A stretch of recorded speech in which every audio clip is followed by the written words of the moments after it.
ওরা যদি হাজারটা ভুল করে, দোষ করে, আমাদেরকে কিন্তু ওদেরকে মাফ করে দিতেই হবে।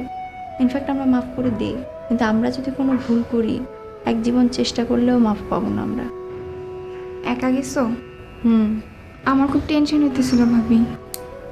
এই বাড়িতে আমাকে নিয়ে কেউ টেনশন করে? টেনশন করবো না, আর কারো কথা জানি না, আমার অনেক টেনশন হইতেছিল। কি ভাবছিলা পালাই গেছি? না না ভাবি, এটা কি বলো তুমি? আমি আনোয়ারকে কালকে রাত্রে অনেক বুঝায় বলছি এরকম যেন আর কখনো না করে। আনোয়ারকে কোনো কিছু বলে তো লাভ হবে না।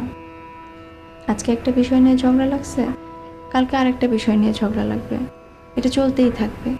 আসল কথা কি জানো চৈতি, ওরা যদি হাজারটা ভুল করে, দোষ করে, আমাদেরকে কিন্তু ওদেরকে মাফ করে দিতেই হবে। ইনফ্যাক্ট আমরা মাফ করে দিই, কিন্তু আমরা যদি কোনো ভুল করি, এক জীবন চেষ্টা করলেও মাফ পাবো না আমরা। তোমার ভাই কিন্তু আমাকে বলছে বাড়ি ছেড়ে চলে যেতে। আমি ঠিকই আম্মাকে বাসায় নিয়ে আসছি।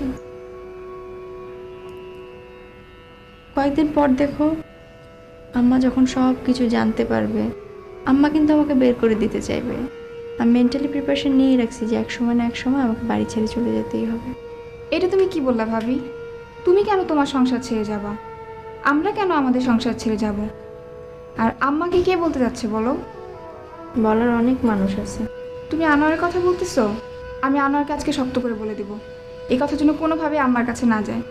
আমি সবুজকেও বলে দিব, তুমি এটা নিয়ে কোনো টেনশন করো না।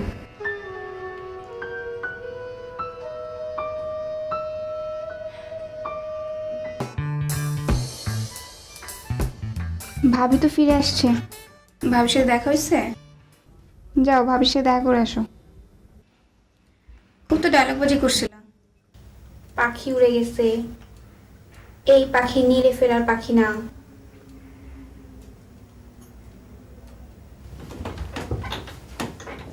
তুমি জানো না এই মহিলা কত শেয়ার মহিলা?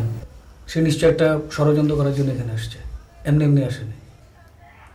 তুমি যে সারাক্ষণ ষড়যন্ত্র করো বলে কি তোমার ধারণা সবাই ষড়যন্ত্র করে বেড়ায়? ভাবি ফিরে আসছে, কই একটু খুশি হবা না এর মধ্যে ষড়যন্ত্র খুঁজতেছো? তো ভাবি আসছে এজন্য আপনার মনে একেবারে ঈদ ঈদ? হ্যাঁ, অবশ্যই আমার ঈদ লাগছে, কারণ আমি ভাবিকে অনেক পছন্দ করি। ভাবি ফিরে আসাতে আমি অনেক খুশি হয়েছি। শোনো, তুমি বিয়ের আগে কি করছো না করছো সেটা আলাদা কথা। এখন তোমার বিয়ে হয়েছে, সংসার করতেছো, ব্যবসা দেখতেছো, দুদিন পরে বাচ্চার বাপ হবা। হ্যাঁ আমি বাবা বউ কবে, কোন দিন, কোন সময়? আমি এখনের কথা বলতেছি না, 2 দিন পরে হবা না? আর 2 দিন পরে মনে হচ্ছে কত সুন্দর একটা খুশির খবর পাইলাম। অবশ্যই খুশির খবর। ভাবি ফিরে আসছে, এটা খুশির খবর না? খুশির খবর। বেশ, আমাদের যদি একটা বাবু থাকতো, বাবুটা এই ঘর থেকে ওই ঘরে দৌড়াদৌড়ি করতো, লাফালাফি করতো, তোমার গালে খামচি কাটতো, আমার বুকে ঘুমাইতো, আমার আমার কান্দে চড়ে সে বাজারে যেতে করে করতো।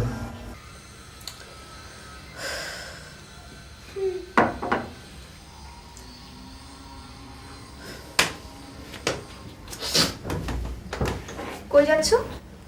আমার সাথে দেখা করতে চাইতেছি। একটু বসো। কিছু বসো না, কথা আছে। বলো। তুমি আমার সাথে কেন দেখা করতে যাচ্ছ? ও মা, আম্মা এতদিন পরে আসছে, আমার ঘরে যাবো না? তুমি ঠিক করে বলো তো, তুমি কেন আমার সাথে দেখা করতে যাচ্ছ? বললাম তো। আমি জানি তুমি আমার সাথে কেন দেখা করতে যাচ্ছ। কেন? শোনো, ভাবির ব্যাপারটা যদি আম্মা কোনোভাবে টের পায়, কোনোভাবে জানতে পারে, তাহলে আমি ধরে নিব সেটা তুমি বলছো। আর আশ্চর্য, আমি কেন ঘুমো? আমার কি খাই দেয় কোনো কাজ নেই নাকি? আর বাসায় কোনো লোক নেই? তুমি খামা খাই গেলে আমার কাছে এটা চলি। আমি এত কিছু জানি না, যদি আম্মা কোনোভাবে জানতে পারে তাহলে আমি ধরে নিব সেটা তুমি বলছো। আর এরপরে আমি কিন্তু বাসা থেকে চলে যাব। আর আমি ভাবির মতো এত ভালো মানুষ না যে আবার ফিরে আসবো। আমি যদি একবার বাপের বাড়ি যাই তাহলে কিন্তু আমি জীবনেও ফিরে আসবো না। কথাটা মনে থাকবে? কথাটা কি মাথায় থাকবে? আম্মা কিছু জানবে? কি হলো, আম্মা জানবে কিছু? থাকে যেন।